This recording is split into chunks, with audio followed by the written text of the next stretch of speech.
સાવરણીનું અપમાન એટલે દેવી લક્ષ્મીનો ઘરમાં પ્રવેશવાનો રસ્તો બંધ. તેને ક્યાં અને કેવી રીતે રાખવી, જાણો નિયમો. દરેક વ્યક્તિના ઘરમાં સાવરણી હોય છે, પરંતુ મોટાભાગના લોકો સાવરણીને એક વસ્તુ માને છે અને તેને અહીં અને ત્યાં ફેંકી દે છે અથવા તેને ખૂણામાં મૂકી દે છે.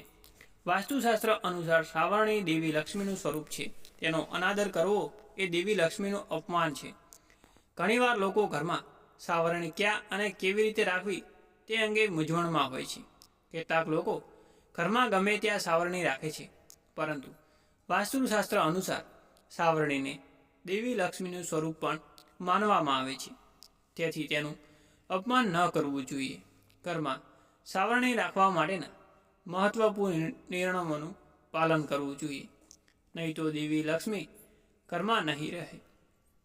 જ્યોતિષ શાસ્ત્ર સંતોષ કુમાર ચોબોએ લોકલ 18ને જણાવ્યું કે ભૂલથી પણ સાવરણી ઉત્તર પૂર્વ ખૂણામાં ન રાખવી જોઈએ. આ દિશા ઉત્તર પૂર્વ વચ્ચેની દિશા છે. તે જ સમયે ઘરમાં સાવરણી રાખવા માટે શ્રેષ્ઠ દિશા પશ્ચિમ અથવા ઉત્તર અને પશ્ચિમનો ખૂણો સૌથી યોગ્ય સ્થાન છે. તેમણે વધુમાં કહ્યું કે પશ્ચિમ દિશાને શનિદેવની દિશા માનવામાં આવે છે. શનિને ગંદકી દૂર કરવા માટે જવાબદાર દેવતા માનવામાં આવે છે. આવી સ્થિતિમાં આ દિશામાં સાવરણી રાખવી ખૂબ જ શુભ માનવામાં આવે છે.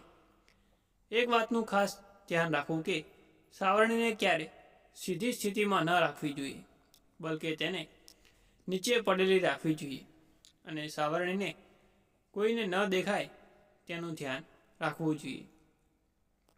સાવરણી છુપાવીને રાખવી જોઈએ. ઘરમાં સાવરણી રાખવાની વ્યવસ્થિત જગ્યા બનાવો અને મુખ્ય દરવાજાની સામે ક્યારેય સાવરણી ન રાખો, જેથી આવતી જતી વખતે સાવરણી વારંવાર જોવા ન મળે. જે લોકો બહારથી આવે છે તો તેઓએ એવી રીતે ન રાખવું જોઈએ કે તેઓ સીધા સાવરણી તરફ જોઈ શકે. આ દેવી લક્ષ્મીના આવવાના માર્ગને અને પૈસાના આગમનમાં અવરોધે છે. આ સિવાય સાવરણી હંમેશા સારી રીતે ધોવી જોઈએ, મતલબ કે સ્ટ્રો સાવરણીને ધોવી પડે છે અને ફૂલની સાવરણીને સાફ રાખવી પડે છે.